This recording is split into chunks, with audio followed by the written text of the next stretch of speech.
l'actualité de ce 20 avril, c'est l'information qui fait le tour de l'Afrique. Le président tchadien Idriss Déby Itno est mort des suites des blessures contractées lors de combats contre les rebelles du FARC. Idriss Déby Itno tire sa révérence après 30 ans de règne sur un Tchad qu'il a militarisé au fur et à mesure que son règne a duré. Vous aurez son portrait dans ce journal et puis des invités avec qui nous allons parler des implications politico-militaires de la mort de l'ex-homme fort de N'Djamena. Et puis en Côte d'Ivoire, au consulat Burkina Faso, au plateau, eh bien, les Burkinabés de la diaspora sont mécontents en cause. Ils réclament des cartes consulaires qu'ils attendent depuis 2019. Ça fait longtemps que ça dure. Vous allez entendre tout à l'heure leurs récriminations, surtout envers l'entreprise chargée de délivrer ces cartes consulaires.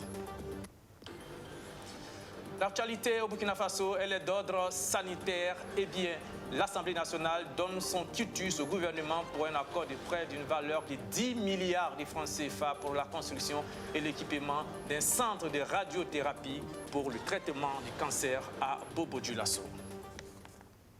Voilà pour le sommaire. Bonsoir et bienvenue à ce 19h30. C'est l'information de ce mardi. On le croyait presque immortel tant il aura duré au pouvoir et triomphé de plusieurs rébellions. Eh bien, c'est la rébellion qui a eu raison de lui. Le maréchal Idriss Déby Itno est décédé ce 20 avril. Le président tchadien est mort des suites des blessures subies ce week-end au cours de combats contre la rébellion du FARC. L'annonce de son décès a été faite ce 20 avril par le porte-parole de l'armée tchadienne. On l'écoute. Idriss Déby Itno vient de donner son dernier souffle en défendant l'intégrité territoriale sur le champ de bataille. C'est avec une profonde amertume que nous annonçons au peuple tchadien le décès ce mardi 20 avril 2021 du maréchal du Tchad, Idriss Déby Itno, des suites de ses blessures au front. Ce douloureux événement intervient le jour de la proclamation des résultats provisoires de la CENI qui plébiscite le maréchal du Tchad à la magistrature suprême au premier tour de l'élection présidentielle. C'est donc la fin de 30 années de règne sans concession. Idriss Déby Itno a dirigé le Tchad d'une main de fer. Il suscitait crainte et peur chez ses opposants. Le maréchal Déby c'est aussi l'action militaire et la lutte contre les groupes djihadistes dans le Sahel. Il possédait l'une des armées les plus redoutées, les plus aguerries dans la région. Retour sur le parcours de l'ex-homme fort de N'Djamena. 30 ans de règne, presque sans partage, dans un cadre qu'il va militariser à souhait au fil des décennies. Idriss Déby Itno prend le pouvoir dans les années 90 à la tête d'une rébellion venue du Darfour qui fait tomber Hissène Habré, dont il fut anciennement l'un des chefs militaires. Le nouvel homme fort de N'Djamena va susciter beaucoup d'espoir au sein du peuple tchadien. Mais très vite, cet ancien pensionnaire de l'école de guerre de Paris va durcir son régime au fur et à mesure qu'il dure au pouvoir. Ses opposants sont muselés, parfois avec brutalité. Certains disparaissent sans laisser de traces. Le tuteur français qui dispose d'une base militaire dans le pays depuis les indépendances laisse faire. La France viendra d'ailleurs à son secours en 2008 puis en 2019 quand les rebelles de l'UFR sont tout proches de le chasser du pouvoir. Paris, tout comme les pays de la sous-région, ont besoin d'un Tchad stable pour faire face aux groupes djihadistes que Déby et sa redoutable armée combattent avec efficacité dans le Sahel, même jusqu'au Nigeria. Le maréchal Idriss Déby, qu'il est devenu depuis quelques mois, brise un 6e mandat. Le 11 avril, le jour du vote, une rébellion est déclenchée depuis le nord à la frontière libyenne. Elle progresse rapidement et est à 300 km de la capitale N'Djamena. Idriss Déby, le guerrier, est encore une fois au front contre la rébellion du FARC. On apprend qu'il est blessé le week-end lors des combats. Sa mort est annoncée ce 20 avril par le porte-parole de l'armée. C'est la fin de 3 décennies de règne, mais le début de plusieurs inconnus politico-militaires pour le Tchad et pour la lutte contre le terrorisme dans le Sahel. Voilà, des inconnus politico-militaires pour le Tchad, mais aussi pour les pays de la sous-région, notamment les pays du Sahel, où l'armée de Idriss Déby était engagée dans la lutte contre les djihadistes. Pour en parler ce soir, autour de ce plateau. Deux invités, le docteur Daniel Kéré, le directeur exécutif du CEDAM, Cercle d'études Afrique-Monde. Bonsoir, M. Kéré. Bonsoir, M. Dapa. Et puis Mahamoudou Sawadogo, spécialiste des questions sécuritaires. Rapidement, un tour de table. Quelles sont les toutes premières analyses qu'on peut faire après l'annonce de la mort de Idriss Déby? Docteur Kéré.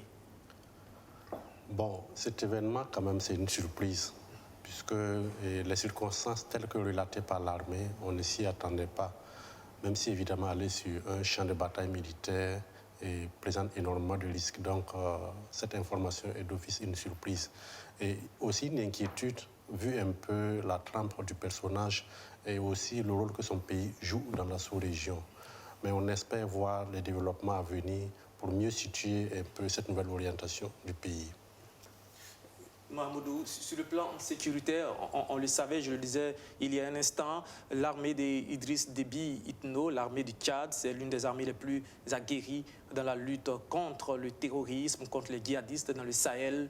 On sait qu'il a envoyé 1200 soldats, notamment au Mali, pour aider l'armée du G5 Sahel à lutter contre les terroristes. Aujourd'hui, il disparaît. Quelles sont déjà les premières implications stratégiques militaires? Les premières implications, c'est d'abord le doute au sein des troupes qui sont déjà déployées sur le terrain, c'est-à-dire extramuros, et aussi le doute au sein de la communauté du G5 Sahel, parce qu'on ne sait pas comment est-ce que la situation va être gérée, d'abord sur le plan politique, et ensuite maintenant sur le plan opérationnel et des hommes qui sont sur le terrain. Parce que comme vous l'avez dit, il maintenait le pays avec beaucoup de dextérité et aussi il avait le respect de ses troupes qui sont sur le terrain. Alors si ces troupes viennent aujourd'hui à perdre leur chef suprême des armées, et effectivement il y a de quoi avoir sémé le doute et un peu de retenue de la part de ces troupes. Mais je me dis que une fois que ce doute-là va être dissipé, c'est-à-dire les jours à venir vont être assez décisifs et vont nous permettre effectivement de savoir si effectivement on peut toujours compter sur le Tchad ou bien si le Tchad va devenir voilà, le malade sur lequel il faut veiller aussi. Alors, on va y revenir pour un bon moment tout à l'heure, vers la fin de ce journal où on parlera des conséquences à l'intérieur du Tchad, des conséquences politiques de la mort d'Idriss Déby à l'intérieur du Tchad, mais aussi des implications stratégiques et militaires dans la lutte contre le djihadisme dans le Sahel. Mais avant, l'actualité burkinabé ce mardi, elle est d'ordre sanitaire. C'est l'adoption par les députés de la loi portant ratification d'un accord de prêt pour la construction et l'équipement d'un centre de radiothérapie à Bobo-Dioulasso. Le texte a été voté à l'unanimité et il donne quitus au gouvernement pour contracter un prêt de 10 milliards de francs CFA. Luc Babelgem. Après Ouagadougou, c'est Bobo-Dioulasso qui aura bientôt son centre de radiothérapie pour le traitement du cancer. Le ministère en charge de la Santé a obtenu le feu vert de l'Assemblée nationale en sa séance du jour. La loi ainsi votée autorise le gouvernement burkinabé à ratifier un accord de facilité de crédit avec Unicredit Bank Australia. Avant de donner leur voix, les députés ont demandé quelques précisions aux porteurs du projet. Pour ce qui concerne la question de la prise en charge curative par le centre de radiothérapie, alors il faut savoir que les différents types, ce sont les cancers, tous les cancers qui sont éligibles à la radiothérapie. Ces centres permettent de traiter environ 99% des cancers éligibles à la radiothérapie. Et ce sont des technologies de l'heure que vous trouvez en Europe dans les centres haut de gamme.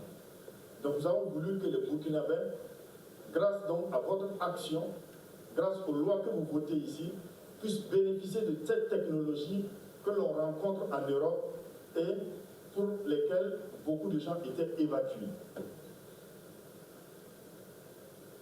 Les différents mécanismes d'accès seront définis avec une préoccupation essentielle de son Excellence, Monsieur le Président du Faso, c'est de faire en sorte que toutes les couches vulnérables puissent accéder au traitement sans qu'il n'y ait une barrière financière de l'accès aux soins. Cette préoccupation est une condition sine qua non à l'organisation de l'offre de soins par ce centre de radiothérapie.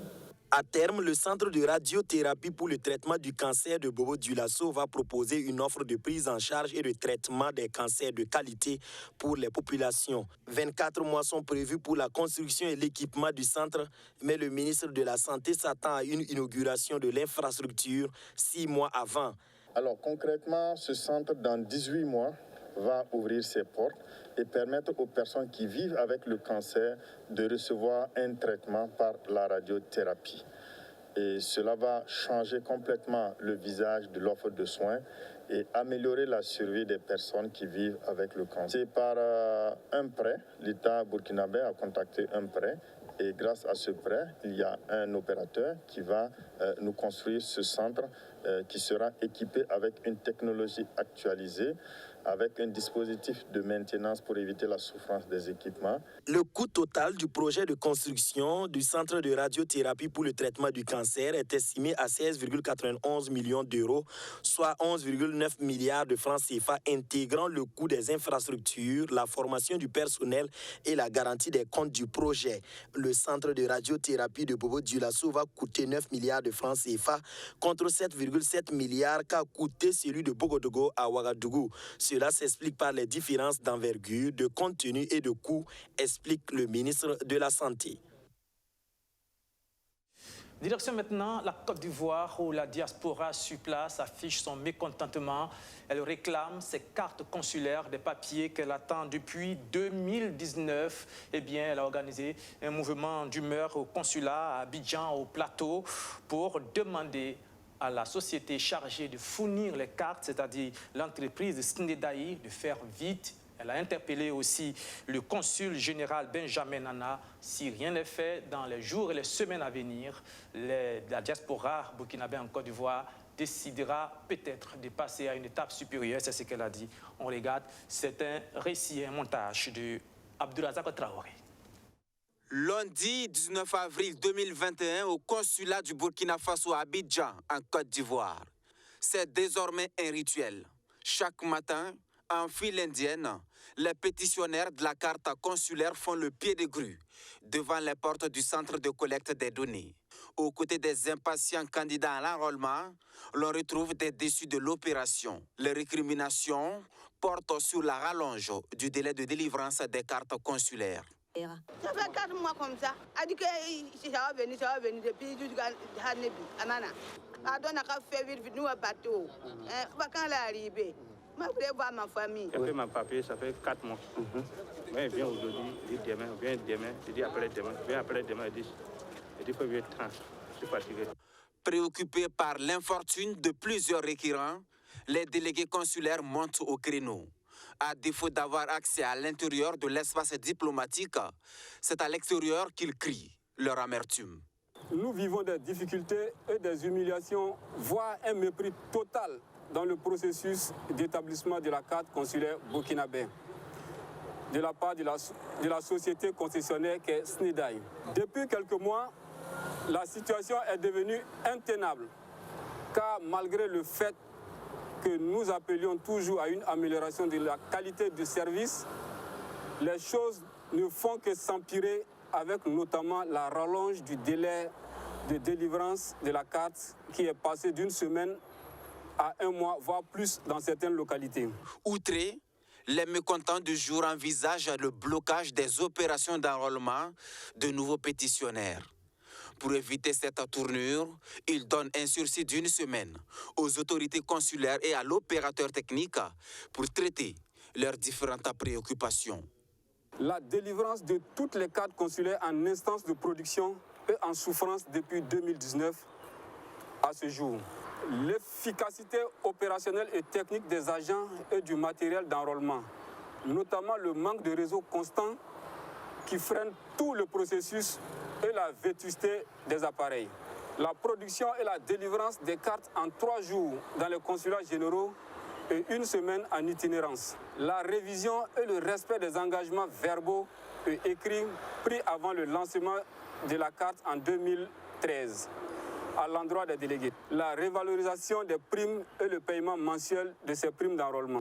Notons que le consul général n'a pas souhaité se prononcer pour l'heure sur ce dossier chaud, qui troublent le sommeil de plusieurs requérants. Retour au Burkina Faso où le syndicat national des secrétaires du Burkina, lui, s'insurge contre le gouvernement sur le statut particulier des différents métiers de la fonction publique, notamment en ce qui concerne les carrières des secrétaires, une réforme que le SINASEB juge assez dangereuse pour les carrières des secrétaires. Le SINASEB interpelle le gouvernement. Benjamin Kwame. C'est en novembre 2019 que les statuts particuliers des différents métiers de la fonction publique ont été adoptés en Conseil des ministres. Le processus d'élaboration du répertoire interministériel des métiers de l'État, lui, a démarré depuis 2017. Toutes ces réformes entreprises visent une meilleure gestion des carrières des agents selon le gouvernement. Mais les secrétaires du Burkina ne voient pas cette ambition d'un même œil. Le syndicat national des secrétaires du Burkina parle de saccage de carrière pour avoir vu certains emplois supprimés dans leur profession. Nous voyons que la catégorie A de l'emploi des secrétaires a été supprimée, sans au préalable l'implication des secrétaires pour dire, bon, voilà, nous allons supprimer la catégorie A, mais maintenant, ceux qui sont à A, voici les emplois dont ils pourront être reversés. Ceux qui sont au niveau des catégories C et B, voici les emplois désormais dont ils pourront progresser. Ça n'a pas été fait. Pourquoi on dit que c'est un saccage? C'est un saccage parce qu'on n'est pas situé. Nous n'avons jamais demandé la suppression de cet emploi. Nous avons toujours demandé la valorisation du corps. Le SINASEB ne s'arrête pas là. Il exprime sa désolation parce que certains secrétaires ne sont jusque-là pas situés sur les prochains concours professionnels. Ceux qui doivent postuler dans les emplois supérieurs, présentement même ne savent pas. Ou qu'est-ce qu'ils vont faire? La préparative des concours professionnels, les gens ont commencé depuis octobre. Mais jusqu'à là, nous, on ne peut pas se préparer. Parce qu'on ne sait pas qu'est-ce qu'il faut bosser.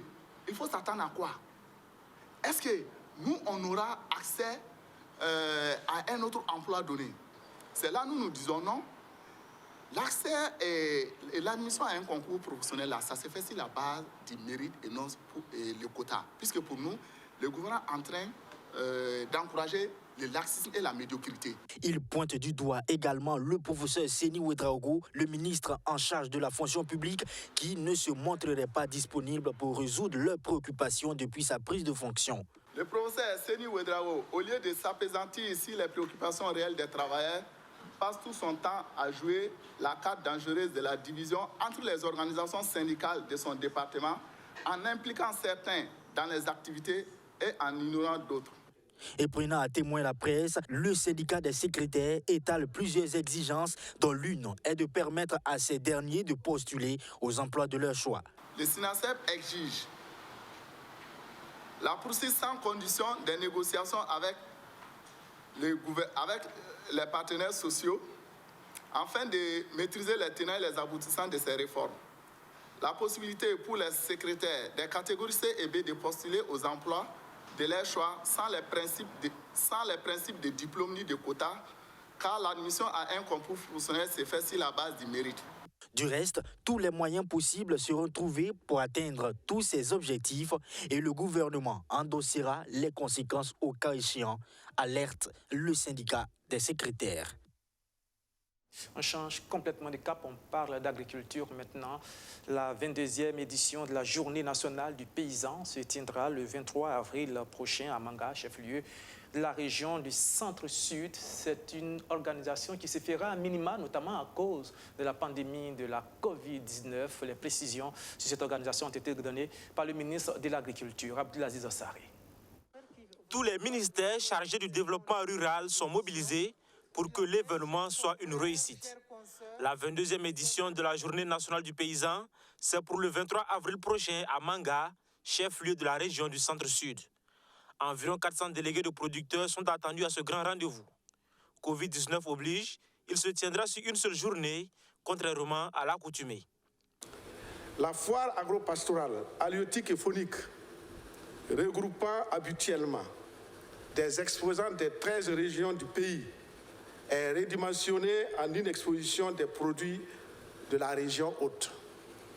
La journée du 23 avril sera consacrée à la cérémonie officielle d'ouverture de la JNP suivi de la décoration des acteurs méritants.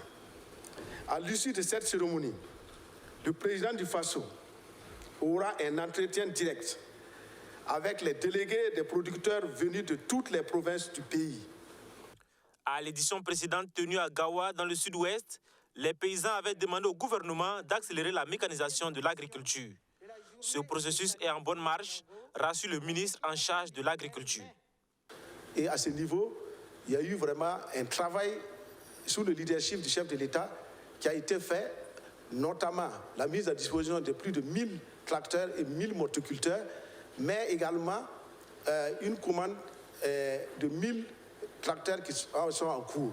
Donc c'est pour vous dire que, afin vraiment d'aider la mécanisation au niveau du pays et permettre que les producteurs puissent avoir des services de labour, il y a eu les CUMA qui ont été mis en place, les coopératives d'utilisation de matériel agricole. Et là, nous avons pris l'engagement, nous avons commencé à les mettre dans les communes et c'est les plus de 300 communes qui vont bénéficier de ces CUMA et de ces humains afin d'offrir des services de labour aux producteurs. Selon le ministre en charge de l'innovation, l'un des objectifs du gouvernement est l'atteinte de l'autosuffisance alimentaire. C'est pourquoi les recherches se poursuivent pour trouver des semences à haut rendement. La dernière fois, je sais que je discutais avec le ministre de l'Agriculture qui demandait si on avait des riz à haut rendement. Je disais oui. Et les chercheurs ont confirmé qu'on avait des riz on pouvait avoir 8 tonnes à l'hectare. Donc vous voyez que quand même, au niveau des semences, on en a.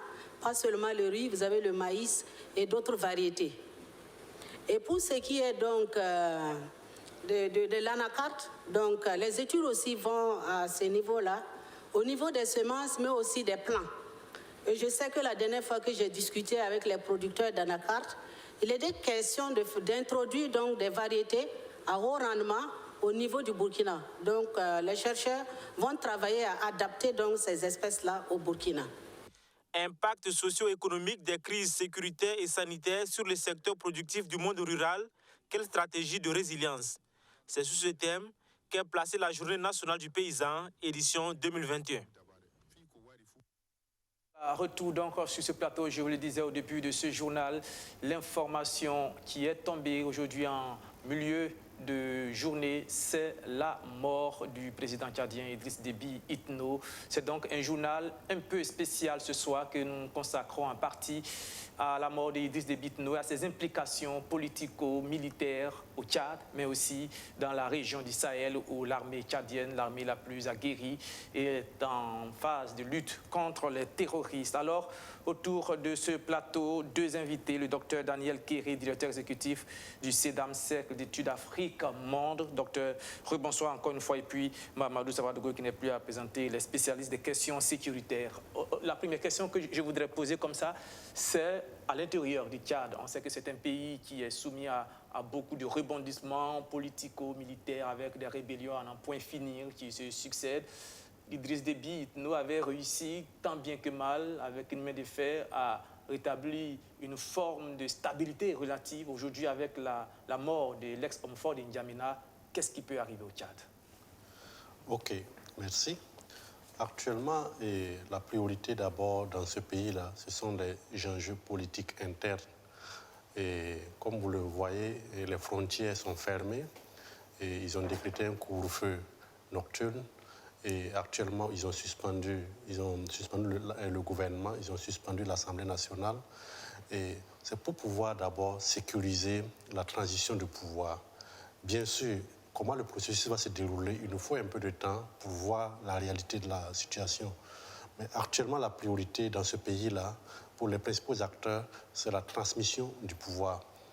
Et il y a des groupes rebelles, effectivement, qui contestaient l'autorité du président. Est-ce que ces groupes rebelles vont accepter que ce pouvoir-là, le format désigné, est-ce qu'ils vont accepter ce format? On attend de voir.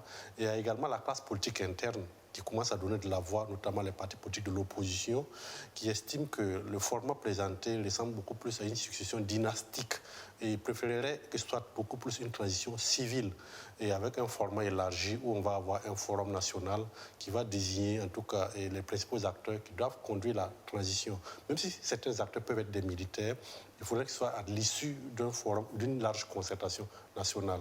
Donc il y a tous ces facteurs-là qui peuvent provoquer des ébullitions au niveau interne. Et évidemment, la rébellion qui désavouait la présidence de M. Déby, est-ce qu'elle va accepter que ce soit son fils qui dirige la période transitoire et peut-être à terme se présenter à l'issue de cette transition? Ce n'est pas évident. Et la classe politique interne aussi, notamment au niveau de l'opposition, ce format également ressemble beaucoup plus à une prise de pouvoir par les militaires. Et parfois, quand les militaires font leur entrée dans le jeu politique, ils ne sont pas pressés d'y ressortir. Donc concrètement, la classe politique traditionnelle peut craindre qu'au bout de cette période de transition de 18 mois, ce soit encore les mêmes militaires et peut-être même le fils de M. Déby qui se présente. Donc voici un cocktail de situations qui rend le cas tchadien actuellement assez volatile. Il faut observer en tout cas dans les jours à venir, mais le plus grand enjeu est que la situation se résolve très rapidement parce que, comme mon collègue y reviendra, il y a beaucoup d'aspects sécuritaires qui sont liés à cette situation-là. Et si la situation politique pourrit et si les acteurs politiques prennent un peu du temps pour effectivement mettre de l'ordre dans tout ça, cela peut avoir des répercussions non seulement à l'interne, mais aussi à l'extérieur de ce pays. Il faut dire qu'Idriss Déby avait brigué un sixième mandat. Il avait été réélu avec à peu près 79% des voix. Sa victoire avait été confirmée il y a seulement quelques heures. Et après, on a annoncé sa mort, une annonce faite par le porte-parole de l'armée tchadienne. Et la question qu'on se pose, c'est qu'on a l'impression que tout avait été préparé. Parce que dès que la mort d'Idriss Déby a été annoncée, en même temps, l'organisation pour lui succéder a été très rapide avec son fils qui dirigeait la garde républicaine et qui est maintenant l'homme fort de N'Djamena. On a l'impression qu'on a une succession de père en fils. Donc, ce qu'il faut observer en général, lorsqu'il y a des enjeux de pouvoir et la mort d'une personnalité, on peut ne pas connaître exactement les causes, la date ou le lieu. Donc ça, ce sont des situations où il y a des enjeux de pouvoir et la vraie information est peut-être autre. Et il faut peut-être sécuriser d'abord la possibilité de transmettre le pouvoir avant maintenant de révéler l'information. C'est pour un peu parler un peu de cette situation que vous venez d'évoquer et donc par rapport à plusieurs informations liées à cette situation-là. Mais cela aussi révèle un peu, disons, la caricature de nos systèmes démocratiques. Parce que dans ce pays, il y a une constitution qui organise la dévolution du pouvoir en cas d'empêchement du président. Notamment dans la constitution tchadienne, c'est le président de l'Assemblée nationale qui aurait dû gérer cette période d'intérim et organiser des élections. Visiblement, ce n'est pas le scénario qu'on observe. Et cela traduit aussi de la fragilité de nos constructions démocratiques qui ne sont que des façades. Une petite crise révèle la réalité de la nature de nos régimes politiques. Et pour le cas tchadien, c'est un régime à essence militaire. C'est un régime fondamentalement militaire qui règne sur le pays, un peu avec un habillement politico-civil, voilà, avec une constitution, mais le régime était fondamentalement militaire. Est-ce qu'on peut dire qu'on a assisté à une sorte de coup d'État? Parce que, comme vous le dites, les institutions étaient en place. Si on devait respecter la loi tchadienne, vous le dites, c'est le président de l'Assemblée nationale qui devait peut-être prendre la succession d'Idriss Déby, peut-être organiser des élections. Mais là, on a vu que l'Assemblée nationale a été dissoute, les institutions étaient dissoutes. Est-ce qu'on peut dire ici qu'on a assisté à une forme de coup d'État? Certes, l'expression coup d'État peut être assez forte, mais il faut observer au moins la réalité. La succession s'écarte des dispositions constitutionnelles. Et là, c'est dangereux parce que à quoi sert la Constitution si à la moindre crise, on peut s'en passer? Évidemment, un pays est construit sur la base des fondamentaux, dont notamment la Constitution, qui organise la dévolution du pouvoir. On a suspendu la Constitution, on a dissous l'Assemblée nationale et le gouvernement, ce qui pose fondamentalement un problème. Évidemment, le terme coup d'État est fort, mais il faut au moins être d'accord sur un point. La succession de M. Déby, telle qu'elle se passe actuellement, s'écarte des dispositions constitutionnelles, ce qui est une situation à ne pas encourager. Alors, on va revenir avec vous tout à l'heure sur les risques encourus et puis revenir aussi, bien entendu, sur le parcours d'Idriss Déby, ces 30 ans de règne, qu'est-ce qu'il a laissé comme héritage. Mais avant, on va venir avec M. Mahamoudou Savadogo, notre spécialiste des questions sécurité. Avec vous, on va évoquer l'homme militaire, c'est-à-dire le maréchal Idriss Déby Itno. Il partait au front et c'est justement au retour d'un front qu'il a pris le titre de maréchal. L'armée tchadienne qu'il dirigeait de main de fer était une armée aguerrie, notamment dans la lutte contre le terrorisme. On se rappelle qu'il est allé même jusqu'au Nigeria pour lutter contre Boko Haram, mais aussi dans le Sahel contre les groupes djihadistes dans la région du Sahel. Aujourd'hui, la mort d'Idriss Déby pourrait avoir quel impact? Est-ce que l'impact pourrait être grand dans le cadre du système même de la lutte contre les djihadistes dans le Sahel? Oui, la mort du président Idriss Déby déjoue un peu les stratégies mises en place par les États du G5 Sahel et aussi par les Occidentaux. En ce sens que, après le sommet de N'Djamena, qui a eu lieu il y a juste quelques mois, on a vu une stratégie qui a été déroulée par le G5 Sahel. Et cette stratégie a consisté à mettre en branle les 1200 hommes et les 1200 militaires tchadiens dans la zone des 3 frontières. Alors, pourquoi c'est les militaires tchadiens qu'on a mis dans la zone des 3 frontières? Parce que c'est des militaires qui sont aguerris. La zone des 3 frontières, c'est la frontière entre le Mali, le Niger et puis le Burkina Faso. Oui. Et donc, cette zone-là, c'est une zone stratégique et pour les forces armées régulières du G5 Sahel et pour les groupes armés terroristes. Et on a jugé nécessaire, on a jugé important que ça soit le Tchad qui porte la tête de cette lutte-là, en ce sens que c'est des militaires qui sont aguerris, c'est des militaires qui sont rompus à l'art de la guerre, surtout à l'art de la guerre contre ces groupes armés terroristes qui pullulent le Sahel. Donc on peut dire que la perte d'un tel président déjoue un peu les stratégies sous-régionales et aussi déjoue un peu les stratégies aussi des Occidentaux, car nous savons que le Tchad et la position du Tchad même, géographique du Tchad, est stratégique pour Barkhane parce que Barkhane Barkhane a élu, comment je vais appeler ça, Barkhane a son quartier général au Tchad, oui, avec une capacité de déploiement de ses troupes aéroportées à 1 heure de vol dans tous les pays du Sahel.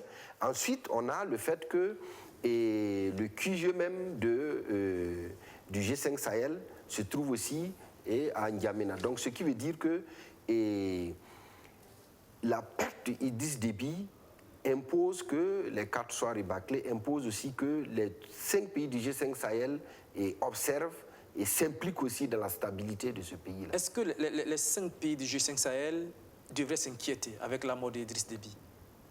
Pour le moment, si jamais le Tchad devenait un pays en griffe ingouvernable, si jamais le Tchad venait à être déstabilisé sur une longue période, est-ce que les 5 pays du G5 Sahel devaient s'inquiéter, notamment dans la lutte contre le djihadisme?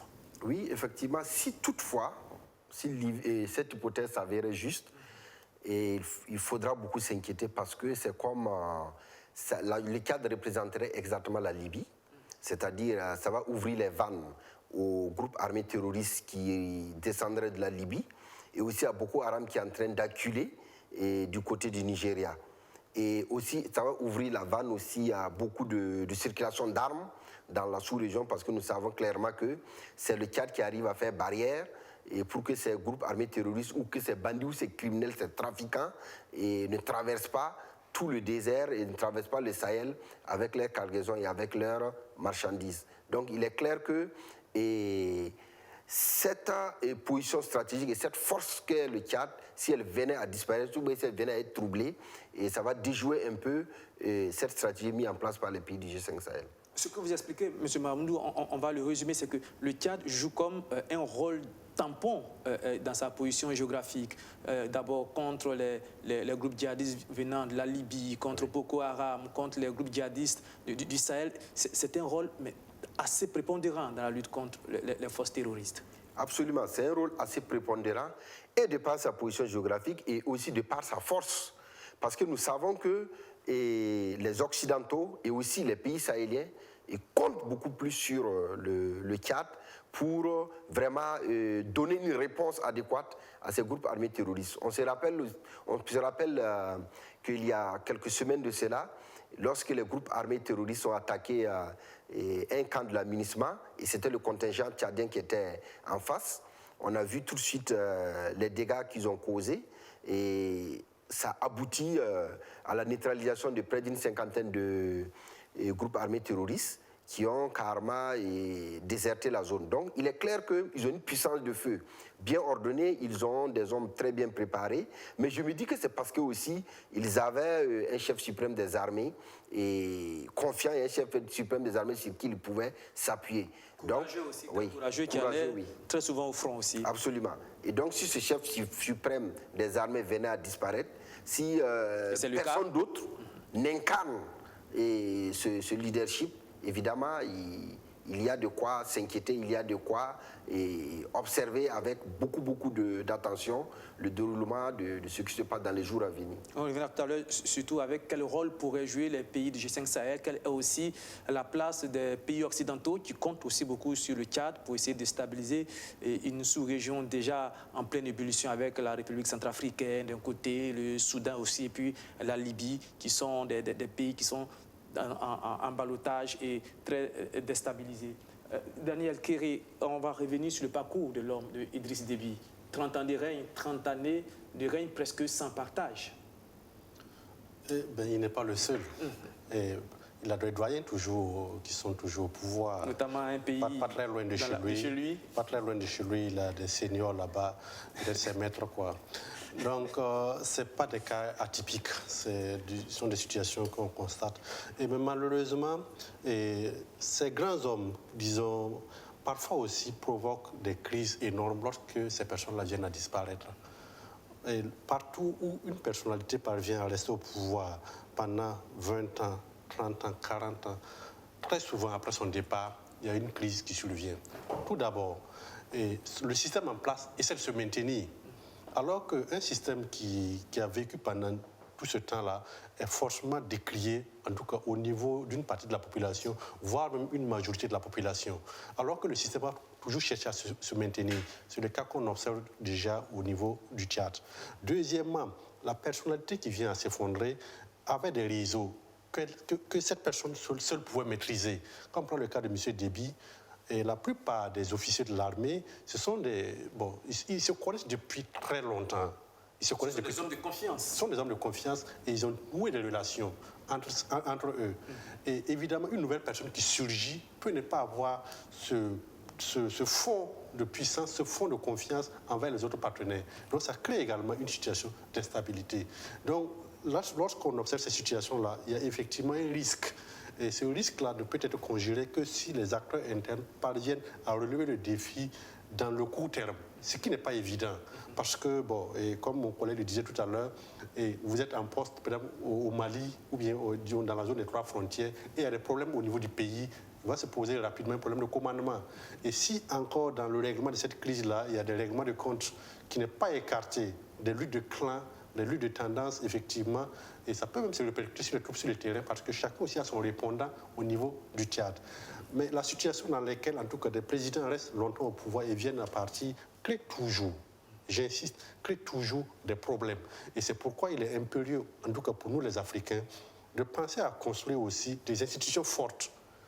Les hommes forts, c'est bien, mais je pense que cette ère-là doit être de plus en plus révolue pour qu'on construise des institutions fortes qui puissent surmonter toutes les difficultés. Parce que les hommes forts sont des hommes avant tout, et étant humains, la nature finit par faire son travail à un moment ou à un autre. Ça crée toujours des problèmes. Mais le problème, c'est que l'impression qu'on a, c'est que on a l'impression que sur le continent, là où il y a les hommes forts, c'est là qu'il y a un peu de développement. Quand on prend, par exemple, l'exemple du Rwanda, on a l'impression que là où il y a les hommes forts, les choses avancent facilement, que là où il y a les institutions fortes, où on assiste parfois à du désordre, à tellement de revendications.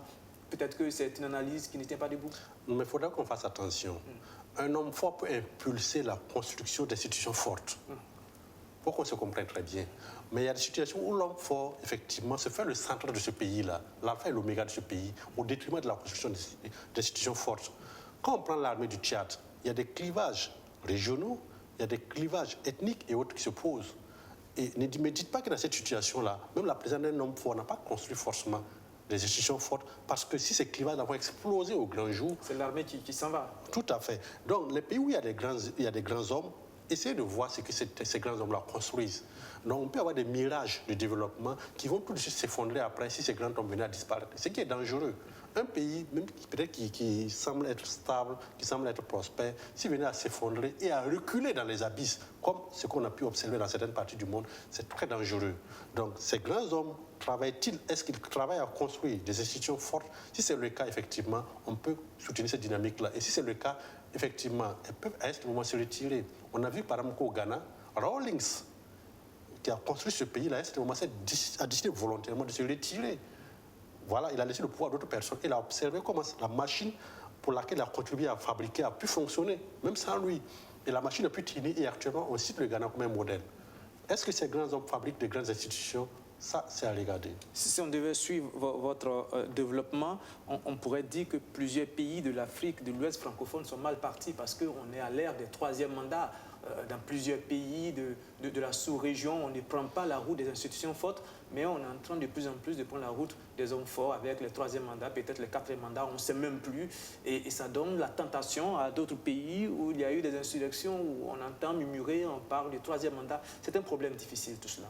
Oui, mais d'abord, le problème du troisième mandat, effectivement, c'est un problème, mais ce n'est pas actuellement le principal danger qui guette la sous-région, ce n'est pas la limitation du nombre de mandats présidentiels, c'est la question sécuritaire. Parce que si l'élite tchadienne parvient à gérer rapidement cette situation-là, c'est salutaire non seulement pour ce pays, mais aussi pour la sous-région. Mais si elle pêche, si elle trébuche, ce pays-là va s'effondrer. Si ce pays-là s'effondre, ça va se répercuter jusqu'au bord de la mer. Parce que, bon, une armée, j'aime bien mon pays, le Burkina Faso, mais on a souffert déjà de cette situation sécuritaire. Si je conjugue ça au passé, c'est qu'on sent une légère amélioration. Mais si la situation s'empire au Tchad, le Mali n'est pas déjà bien loti. Et le Niger souffre déjà. Il ne ferait qu'une bouchée, en tout cas la crise sécuritaire ne ferait qu'une bouchée de ces régimes-là. Et si ces pays-là s'effondraient progressivement, ce n'est pas évident que les pays côtiers pourraient tenir. Donc la principale menace pour les pays de la sous-région, ce n'est pas la limitation du nombre de mandats présidentiels, mais c'est la question sécuritaire. Pour en revenir à la question de la limitation du nombre de mandats présidentiels, voilà le problème fondamental qui se pose. Le pouvoir d'État en Afrique, parfois, est géré par des clans. Et dans les cas où on parle de clans, il y a parfois des soubassements régionalistes, il y a parfois des soubassements ethniques ou ethnicistes. On n'en parle pas assez, mais dans tous les pays, il y en a à des degrés diversifiés. Donc, lorsque, entre griffes, on a notre gars qui est au pouvoir, on veut qu'il y reste le plus longtemps possible et qu'il prépare forcément un des nôtres pour y rester. Pour la relève. Pour la relève. Là où des présidents briguent des troisième mandats, des quatrième mandats, attendez-vous à voir que ce soit un de leurs proches, soit par le sang, soit par les clans ou autres, qui accèdent au pouvoir plus tard. Et cela va poser des problèmes. Et comme je l'ai dit, lorsqu'on reste longtemps au pouvoir, si on n'a pas pris le soin de construire des institutions fortes, après ça ne pas, ça pose des problèmes. Mais si on prend le soin de construire des institutions fortes, on peut même quitter le pouvoir sans attendre que la nature fasse son travail. C'est une analyse très pertinente que vous faites. Mahamadou Savadogo, nous sommes, je parlais du Burkina Faso, nous faisons partie de la zone des 3 frontières. Si jamais le Tchad venait à sombrer, à s'affaisser, quelles pourraient être les conséquences pour le Burkina Faso? Pour les conséquences pour le Burkina Faso, c'est peut-être, dans un premier temps, le Burkina, de par sa position géographique, se retrouverait un peu entre des pays qui sont presque tous en transition. Quand vous prenez, si le Tchad rentre en transition, le Mali, et on peut dire même que le Niger est en transition parce que le président vient d'être élu. Ce qui va être difficile dans la prise de décision et décisive quand il s'agira vraiment de trancher sur des questions sécuritaires prioritaires. Ensuite, pour la zone des 3 frontières, c'est une zone stratégique. Pourquoi? Parce que les groupes armés terroristes, et à travers ces zones, arrivent à s'alimenter, arrivent à s'approvisionner et ont créé des couloirs et des zones de confort qui les permettent d'attaquer les 3 pays en même temps. Voilà pourquoi au sommet de N'Djamena et depuis même le sommet de Pau, il avait été décidé que cette zone-là soit entièrement sous contrôle des forces armées régulières de ces 3 pays-là. Et l'armée qui a été désignée et qui était la plus capable de venir à bout de ces groupes armés terroristes, qui est la plus aguerrie, et c'est l'armée tchadienne qui a été désignée. Et je pense qu'il y a eu de grandes négociations avec Idriss Déby pour convaincre Idriss Déby d'envoyer ces 1200 hommes qui devaient être dans la zone des 3 frontières depuis 2019. Et vous avez vu que depuis 2019, comme on n'a pas pu déployer ces hommes, on a beaucoup péché, on a beaucoup perdu cette zone-là. Et donc, ces négociations ont abouti à l'envoi de 1200 hommes sur la zone des 3 frontières à partir du Niger. Mais avec l'effondrement ou bien avec la crise tchadienne, il est fort probable que ces unités-là reviennent, replient, ce qui est normal parce que nous avons une crise interne d'abord, il faut repousser les rebelles qui sont à 300 km de N'Djamena. Ce que vous dites, c'est que le Tchad pourrait demander à ces 1200 soldats déployés dans la zone des 3 frontières de revenir au Tchad pour la situation sécuritaire au Tchad. Oui, absolument. Parce que c'est d'abord l'intégrité territoriale du Tchad qui est menacée, c'est l'intégrité et physique aussi du Tchad qui est menacée à travers ces rebelles-là. Et ces rebelles, le FAC n'est pas la seule faction rebelle. Il y a d'autres rebelles qui se sont ralliés. Et aussi, il y a des troupes qui viennent de la Libye. Ce qui veut dire qu'ils ont vraiment besoin de leurs hommes, ils auront besoin de leurs hommes. Ça, à condition même d'abord qu'à l'intérieur, il y ait une coalition, il y a une stabilité. Imaginez qu'à l'intérieur même d'abord, il faille d'abord lutter contre et les factions internes, il faille lutter contre la classe politique, il faille lutter contre la population. Et je me demande dans quelle situation on va se retrouver avec le Tchad. C'est pourquoi je dis que les jours à venir sont assez décisifs pour le Tchad et aussi pour la sous-région et aussi pour le Burkina. Et je pense que tous les pays du G5 Sahel doivent s'impliquer par tous les moyens afin que nous puissions retrouver cette stabilité-là. Et du Tchad, il y va de la stabilité de toute la sous-région aussi. Les pays de la sous-région, mais aussi les pays occidentaux qui comptaient beaucoup sur le Tchad pour stabiliser la région. Docteur Kéré Idriss Déby Itno prend le pouvoir dans les années 90 à la tête d'une rébellion venue du Darfour. Il a régné 30 ans. Aujourd'hui, qu'est-ce qu'on peut retenir de son règne? Si on devait juger ces 30 ans de gestion, les 30 ans de son régime, qu'est-ce qu'on pourrait retenir de l'homme? C'est un maréchal.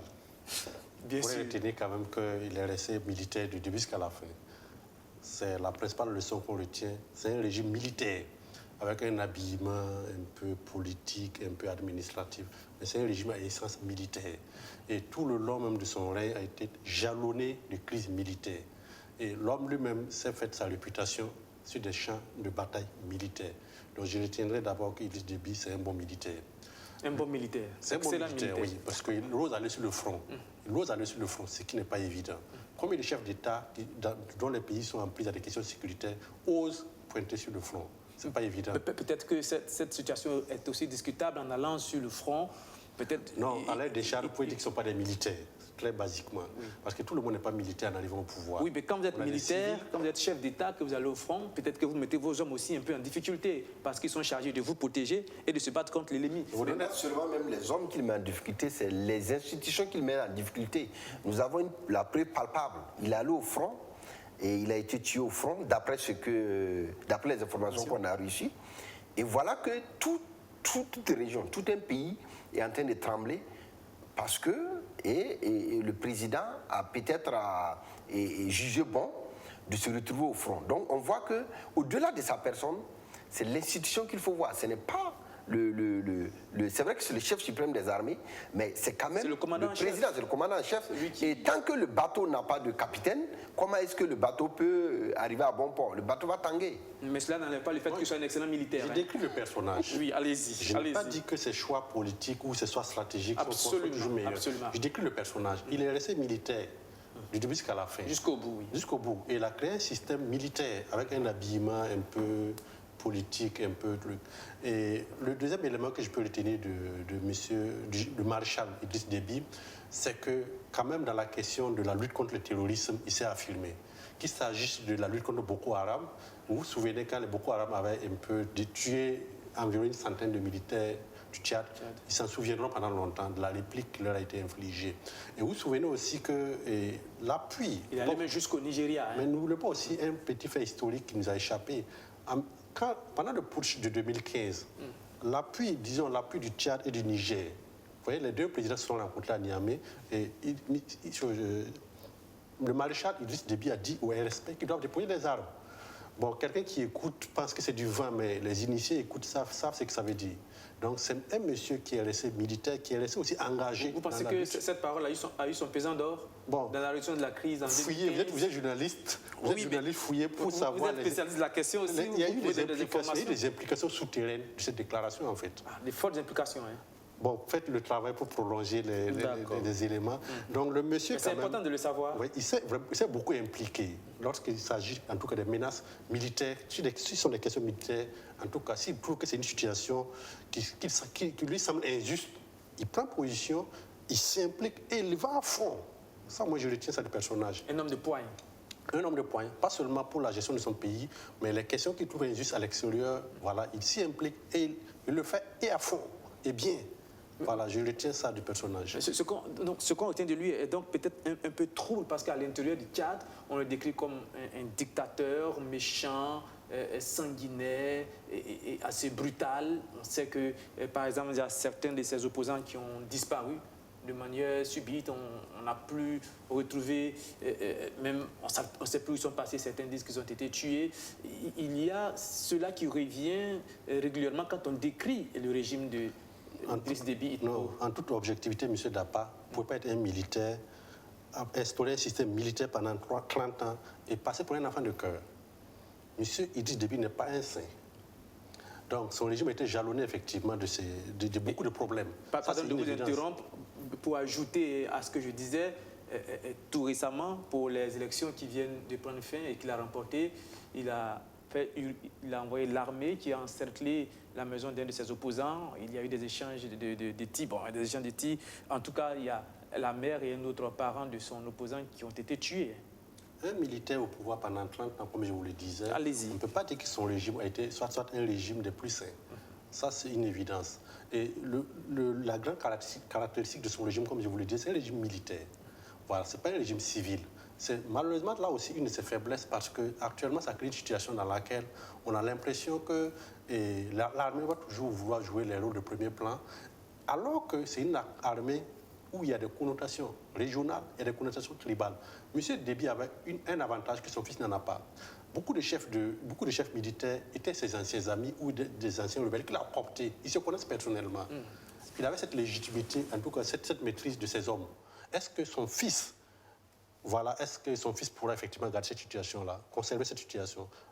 Ça, c'est le premier cas. Le deuxième cas, c'est un monsieur qui a, disons, son pouvoir, il l'a conquis et il l'a exercé avec une poigne militaire. Son fils, c'est un peu un héritage, une transmission de père à fils. Est-ce qu'il a assez d'écran comme son père? Voilà, mais on attend d'observer. Parfois aussi, il y a des enfants qui se révèlent aussi assez téméraires comme leurs parents, comme leur papa. Et bon, on attend de voir parce que ce n'est pas encore gagné, parce que ce n'est pas évident que la classe politique va accepter cette situation. Les rebelles qui en voulaient déjà à son père, ce n'est pas évident qu'ils vont accepter cette situation. Mais le dénouement de cette crise, cela peut plaire à certaines personnes, cela peut ne pas plaire. Les pays occidentaux, ils sont pour quelque chose. Les dénouements, je m'explique. Allez-y. Actuellement, et quand on suivait un peu les analyses, les forces qui avançaient vers N'Djamena, à un certain moment, ont décidé d'opérer les plus tactiques.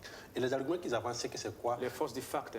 La France renseignait le général Déby sur leur position. La France a une base aérienne, disons au Tchad. Les rebelles ne peuvent pas avancer si l'armée française intervient. Ce n'est pas possible. Donc on peut aimer, on peut ne pas aimer. Si les Occidentaux veulent soutenir ce pays-là, effectivement, en tout cas, il y aura une certaine discipline. Les rebelles pourront se discipliner parce que les frappes aériennes, bon, ça peut faire mal, ça peut faire très très mal. Mais le plus important, au-delà de cette intervention des Occidentaux, c'est beaucoup plus, disons, une certaine convergence, une certaine synergie entre les acteurs politiques pour pouvoir gérer cette situation. On va revenir rapidement tout à l'heure sur le rôle des Occidentaux, notamment de la France au Tchad, en N'Djamena, où c'est un rôle pas assez lisible. Parfois, ils soutiennent Idriss Déby. Cette fois-ci, on a l'impression qu'ils ne l'ont pas soutenu, avec beaucoup de signatures d'accords en souterrain. On va revenir à cela tout à l'heure. Mais avant, Sawadogo Mahamadou, est-ce qu'aujourd'hui, le Tchad pourrait devenir une Libye bis? Quand on voit ce qui s'est passé en Libye avec la mort de Kadhafi et toute la déstructuration de la Libye, qui est pratiquement un pays détruit, est-ce qu'on sent les mêmes causes au Tchad? Est-ce qu'on peut aboutir au même résultat? Il y a un risque? Oui, il y a un grand risque parce que non seulement Le Tchad n'est pas loin de la Libye. Et aussi, on voit déjà qu'il y a parmi les rebelles qui sont en train d'attaquer le Tchad, je pense que dans le communiqué officiel, il y a une semaine de cela, ils ont dit des rebelles et des bandits venus de la Libye. Ça veut dire déjà que la Libye est fortement impliquée. Et en tout cas, il est clair que si la situation se dégrade davantage au Tchad, s'il n'y a pas une maîtrise de la stabilité du Tchad, le Tchad risque de devenir une Libye bis, et ça risque d'être pire que la Libye parce que le Tchad, comme je l'ai dit, occupe une position stratégique et pour les Occidentaux et pour les pays du G5 Sahel. Et aussi, le Tchad est une force en ce sens que c'est l'une des armées en Afrique de l'Ouest qui arrive vraiment à tenir tête aux groupes armés terroristes. Et aussi, le Tchad empêche la circulation de ces trafics, empêche la circulation de l'armement qui pourrait venir de la Libye. À quoi est-ce que devraient se préparer les pays du G5 Sahel? Est-ce qu'ils doivent se préparer, peut-être on ne peut compter sur le Tchad, ou est-ce qu'ils doivent travailler à stabiliser le Tchad?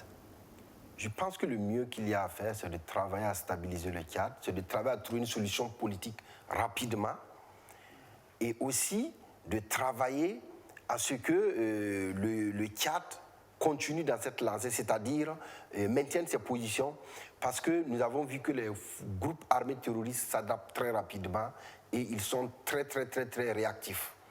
Vous allez voir que si une solution n'est pas trouvée dans les une semaine qui suivent, nous allons avoir un changement de situation, un changement de dynamique et qui va beaucoup échapper à ces pays du G5 Sahel. Ce que vous êtes en train de dire, c'est que si la situation n'est pas résolue dans les semaines déjà à venir, dans les 2-3 semaines à venir, on pourrait peut-être avoir une recrudescence des attaques terroristes, des attentats terroristes dans les pays comme le Mali, le Niger et le Burkina Faso aussi.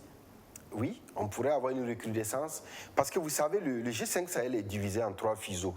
Il y a le fuseau central qui est composé du Mali, du Niger et du Burkina. Il y a le fuseau ouest qui est composé du Mali et de la Mauritanie. Et il y a le fuseau est qui est composé du Tchad et du Niger. Et le fuseau le plus faible, c'était le fuseau central, c'est-à-dire le fuseau Mali, Niger, Burkina. Et donc, imaginez qu'un autre fuseau devient encore plus faible, c'est-à-dire le fuseau est, et le Niger ne pourra pas sûrement faire face, parce que le Niger a déjà plusieurs fronts, et donc c'est le Tchad qui arrivait un peu à tenir, parce que n'oubliez pas que entre le Mali, le Niger et le Tchad, non plutôt entre le Nigeria, le Niger et le Tchad, il y a une alliance qui a été créée, une force multinationale mixte qui a été mise en place pour pouvoir lutter contre les Boko Haram. Donc, imaginez que toutes ces forces-là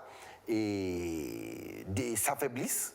On va se retrouver avec d'abord le Niger qui est pris sur plusieurs fronts, le Burkina pareil, et aussi avec un manque de leadership dans la gestion de cette lutte-là. Donc, ce qui va causer beaucoup de problèmes. Un leadership qui était incarné par Idriss Déby. Et aussi, sans oublier que les forces occidentaux, et particulièrement la France et Barkhane, comptaient vraiment sur Idriss Déby pour pouvoir souffler. Ce n'est pas pour rien qu'ils ont presque négocié pour qu'ils puissent envoyer les 1200 hommes. Donc, imaginez qu'ils retirent ces 1200 hommes et aussi ces hommes qui sont au niveau de la MINUSMA. Ben, ça va être difficile pour Barkhane de tenir avec la pression politique qu'il y a en France. Ça va être très difficile. Donc aujourd'hui, le Tchad est comme une digue qui ne doit pas céder. Absolument. Si elle cède, ça sera très dommageable pour tous les pays de la sous-région. On parle des pays du Sahel, mais aussi d'autres pays comme la Côte d'Ivoire, le Sénégal pourraient en partie, ça sera comme un effet de domino. Oui. Docteur Kéré, on revient tout à l'heure sur le rôle des Occidentaux.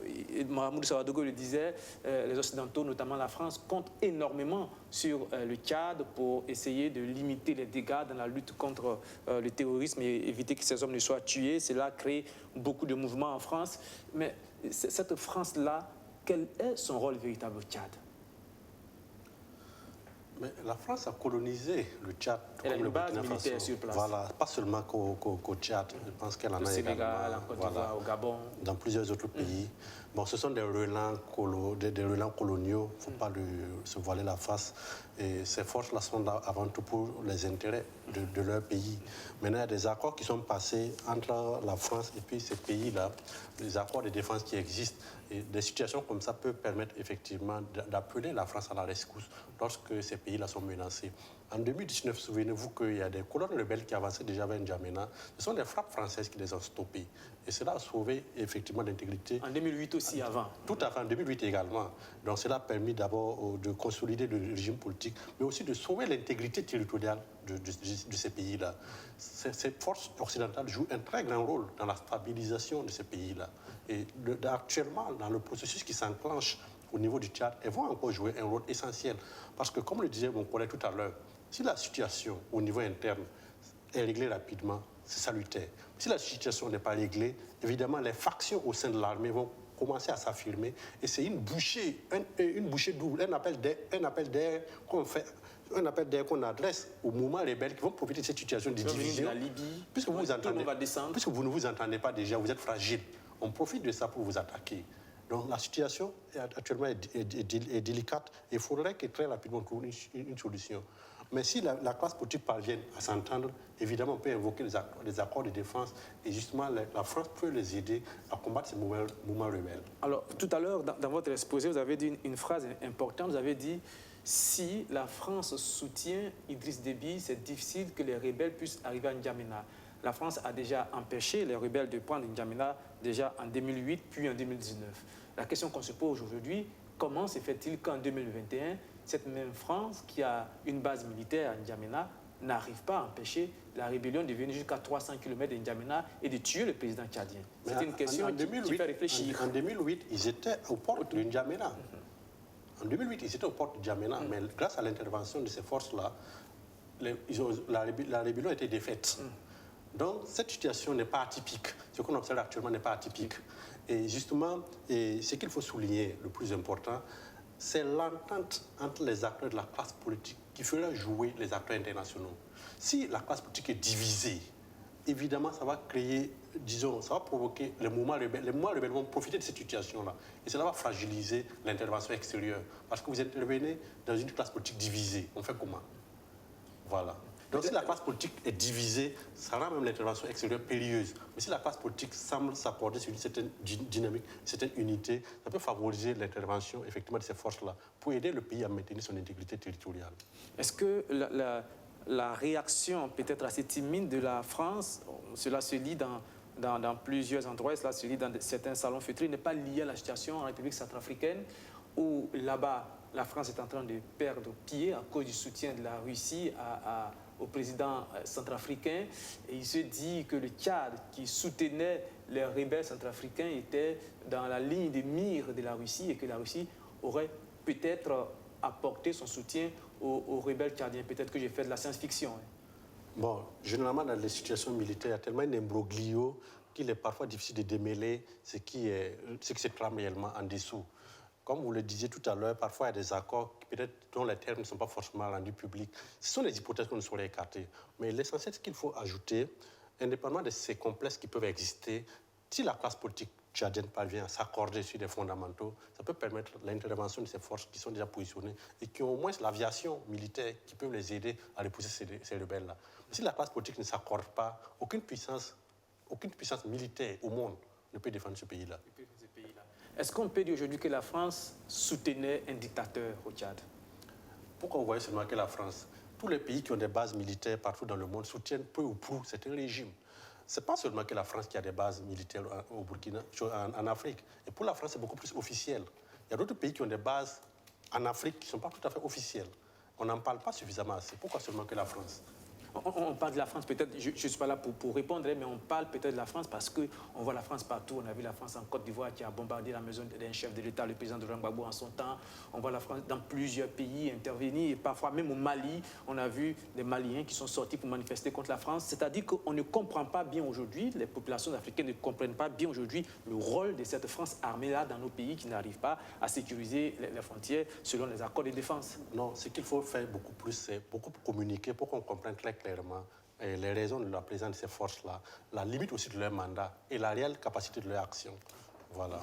Voilà, le Mahamadou Savadougou doit nous quitter rapidement. Il a un emploi du temps très chargé. Nous sommes en train de finir.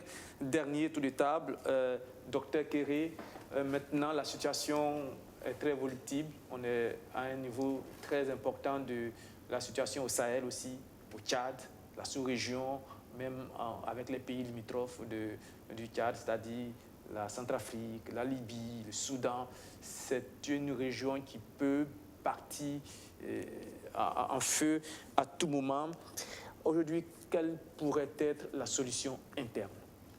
Ce que je peux dire par rapport à ça, c'est simplement souhaiter que la classe politique tchadienne puisse s'accorder par rapport au mécanisme de dévolution du pouvoir. Si elle parvient à s'accorder, ce pays va tenir.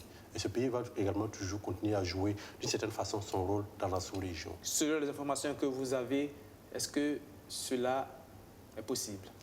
C'est difficile, certes, mais les acteurs politiques sont justement formés à surmonter les difficultés. Et on espère qu'ils y parviendront. Mahamadou Savadougou, à quoi devons-nous nous attendre dans les prochaines semaines en ce qui concerne les pays du G5 Sahel? Est-ce qu'on peut avoir une réunion rapide, peut-être avec la France, qui est toujours le tuteur? Ou est-ce que les pays du G5 Sahel vont attendre et voir venir? À mon avis, les pays vont attendre que la classe politique interne puisse s'accorder avant de pouvoir jouer les médiateurs et avant de pouvoir aussi se positionner vis-à-vis des rebelles. Comme le docteur l'a dit, tant qu'il n'y a pas une entente, tant qu'il n'y a pas une cohésion à l'intérieur, ça va être difficile pour un pays d'intervenir et pour aider ou pour soutenir le Tchad. Donc il est primordial effectivement de susciter le dialogue, il est primordial de susciter cet élan de réconciliation, cet élan de réconciliation, c'est-à-dire que les Tchadiens se lèvent comme un seul homme pour peut-être faire face aux groupes armés et rebelles qui sont aux portes de N'Djamena. Et là, ils pourront peut-être avoir l'appui de la communauté internationale. Et sinon, effectivement, ça va être très difficile pour la sous-région et surtout pour le peuple tchadien. Messieurs, merci pour les analyses pertinentes que vous avez faites ce soir. C'est la fin de ce journal un peu spécial, il faut le dire, et des raisons d'ailleurs, parce que la situation le demandait. Ce qu'on peut retenir peut-être, c'est cette phrase: il faut absolument sauver le soldat Tchad. Merci de nous avoir suivis. Et puis moi, je vous retrouve demain à la même heure ici, 19h30, pour une autre session d'information. Au revoir et bonsoir.